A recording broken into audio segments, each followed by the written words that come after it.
En général, les jardiniers se plaignent de leur semis de carottes qui ne lèvent pas, ce qui n'est pas du tout mon cas. Moi, c'est à la récolte que je fais la tête, parce que mes carottes, justement, n'ont pas la terre qu'il faut pour s'exprimer, on va dire. Et donc, elles n'arrivent pas à perforer le sol, trop compact, trop d'argile, trop dur, même en arrosant.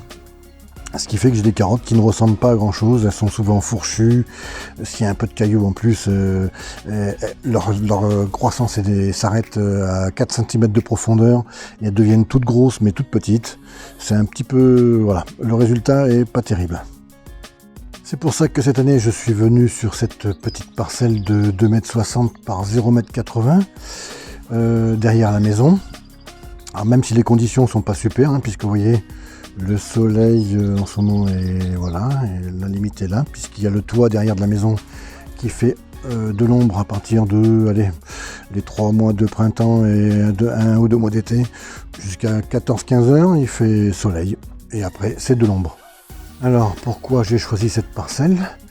Tout simplement parce que de tout le jardin que j'ai autour de la maison, c'est vraiment la seule parcelle qui propose le moins d'argile dans la terre. Alors qu'est-ce qui a été fait au point de vue du sol pour faire ce semis de carottes? J'ai griffé sur 5 cm avec un petit outil. J'ai enlevé les cailloux et évidemment j'avais dépaillé au préalable. Il restait un peu de feuilles mortes et de petits broyats de bois. C'est d'ailleurs la seule occasion de l'année pratiquement où je dépaille mes parcelles. Sur ces 2,60 m de longueur et sur ces 80 cm de largeur, je vais faire 4 rangs de carottes.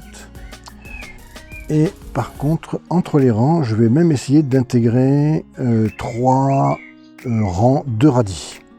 Alors, quelles sont les variétés que j'ai choisies? Je vais peut-être déjà garder la carotte Rothilde pour le mois de mai et la récolter au mois d'octobre. Ça fera de la carotte de conservation. Là, j'ai de la Tousson, j'ai un vieux paquet, donc je vais le prendre maintenant. Là, j'ai une nouvelle carotte que je ne connais pas. J'ai acheté ça il n'y a pas longtemps. Berlicom 2, carotte bio. Je vais la prendre. La Saint-Valéry aussi. Et là, j'ai un mélange.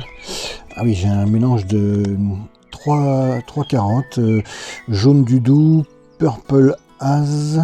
Et là, l'autre, je ne me rappelle plus à chaque fois. Ah oui, de la carotte nantaise race Garot. Voilà. Et ben voilà, j'ai mes 4, là j'ai mes 4 sachets pour faire mes 4 rangs. Et puis dans les radis, il me faut 3. Alors là, je vais garder dans le National 2, je vais le mettre plus tard. Le flamboyant 3, le flamboyant 2 et le flamboyant 5, je vais les garder pour plus tard aussi. Je vais essayer un nouveau radis, l'Ostergrus. Voilà, je ne le connais pas. Là, j'ai du Pernod, radis Pernod clair, et puis du simple radis de 18 jours. Voilà, 3 rangs au milieu de 4 rangs de carottes. Voilà, je vais juste vous faire voir comment je procède pour faire mes rangs de carottes.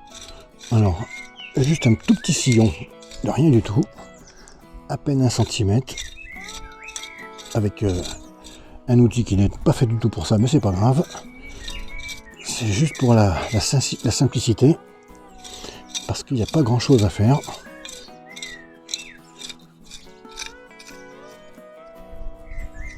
Voilà. J'ai fait mes 4 petits sillons d'1 cm de profond pour les carottes.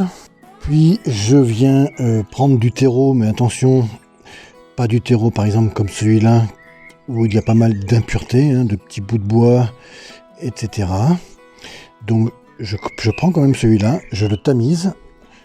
Et je me fais un demi-sac de terreau tamisé. C'est vraiment de la poudre. Et je viens remplir les sillons avec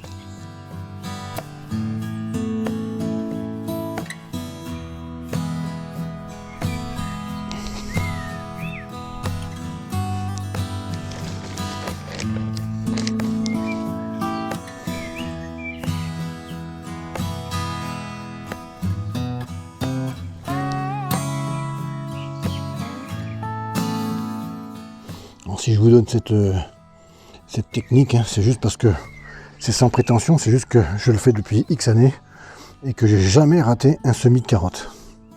Puis je viens tasser légèrement avec le dos. Bon bah là c'est mon transplantoir, mais on peut le faire aussi à la main.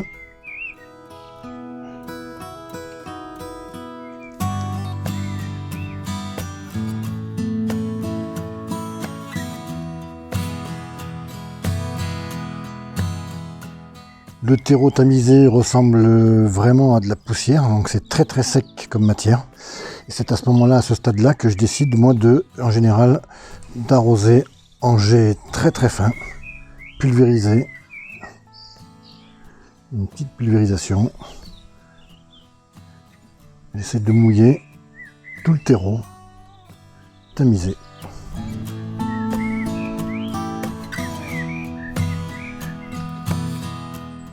Le terreau tamisé restera en place même s'il y a un fort vent. Je vais pouvoir m'occuper des sillons pour les radis. Toujours le même outil pour le sillon de radis. Un petit centimètre de profondeur. C'est suffisant.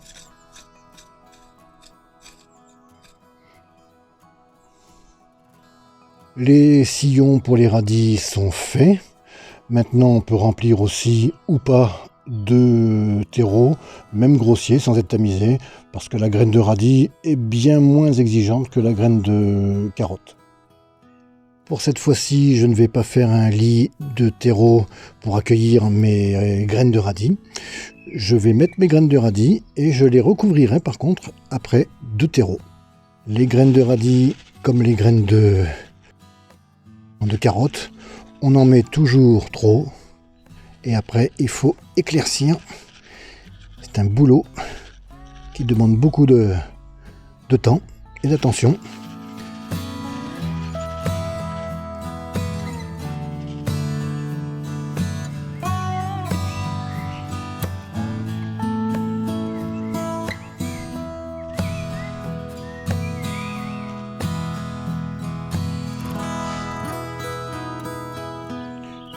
Alors pour les carottes, même système, hein. On sème avec le paquet, si possible dans la main, ou sinon avec un semoir. Hein. Le problème avec les graines de carottes, c'est qu'on en met toujours trop, ça c'est pratiquement sûr. Je ne dirais pas comment on fait des économies de graines de carottes parce que je ne sais pas le faire.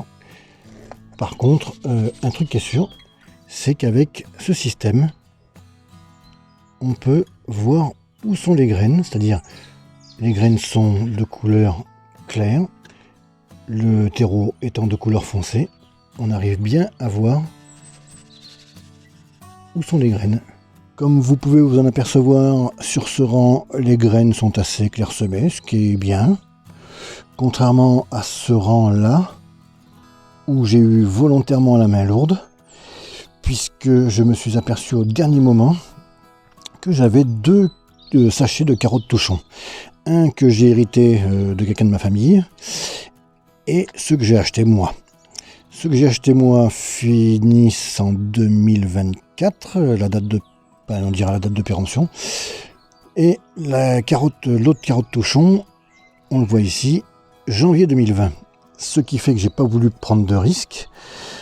Et si ça vous arrive un jour, je vous conseille de faire la même chose. Donc j'avais très peu de graines de celle-là et beaucoup de graines de celle-là, le sachet était neuf, donc j'ai pris le sachet, j'ai mélangé les deux sachets, et bon, si j'ai tout ce que j'ai semé lève, là je serai dans la panade, il va falloir faire beaucoup de travail, et puis si ça lève pas, et qu'il n'y a que les miennes qui lèvent, comme j'ai tout mélangé, ça risque de faire un semis assez homogène.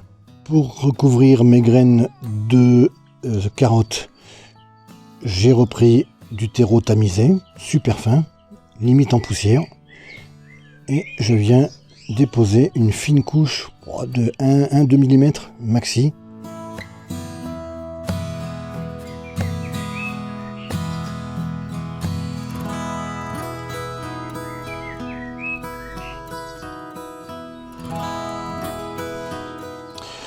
Je vais tasser après et je vais aussi arroser abondamment. Toujours avec mon outil qui me sert à tout, je retasse pour bien faire mettre les graines en contact avec le terreau. Et l'eau qu'on mettra après en arrosage viendra faire la liaison aussi. Pareil pour les radis.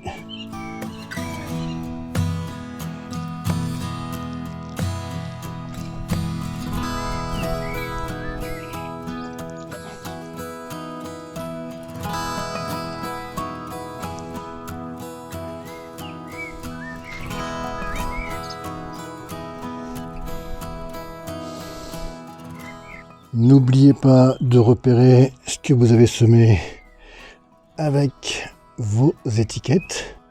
Et pour finir, n'oubliez pas d'arroser en pluie fine pour éviter de déranger les graines de carottes qui sont facilement bougeables dans la terre. Elles peuvent facilement bouger de place, donc si on met de la pluie fine, ça sera bien. N'hésitez pas à en mettre, bien que ce soit mouillé, pas trempé non plus, mais mouillé.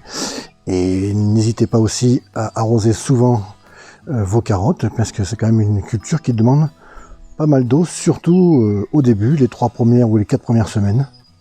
Voilà, vous n'aurez plus d'excuses, vous ne raterez plus de semis de carottes. Et puis pour finir, si vous avez quelques oiseaux dévastateurs, n'hésitez pas à mettre un petit filet de protection. Ils se prennent pas dedans, en général, ils viennent même pas. Et puis, pour la nuit, s'il fait encore quelques nuits fraîches, mettez un voile de protection. Alors, si vous n'avez que des carottes, mettez-le pendant 10-12 jours. Et puis, si vous avez carottes radis, au bout de 3-4 jours, il faudra arrêter de l'en mettre parce que après les radis vont pousser. Mais ça les protégera encore du froid. Si vous avez aimé la vidéo, lâchez un gros pouce vers le haut en guise de récompense. Moi, je le prends comme ça.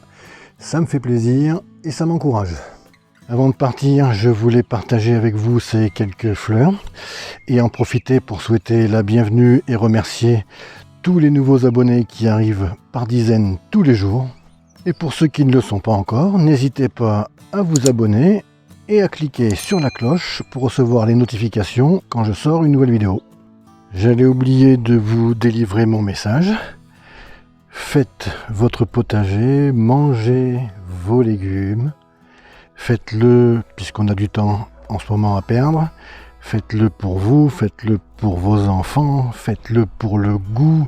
Et puis on n'a pas besoin d'autorisation de sortie pour aller chercher des légumes dans son jardin. Sur ces belles paroles, je vous dis portez-vous bien. À bientôt. Bye bye.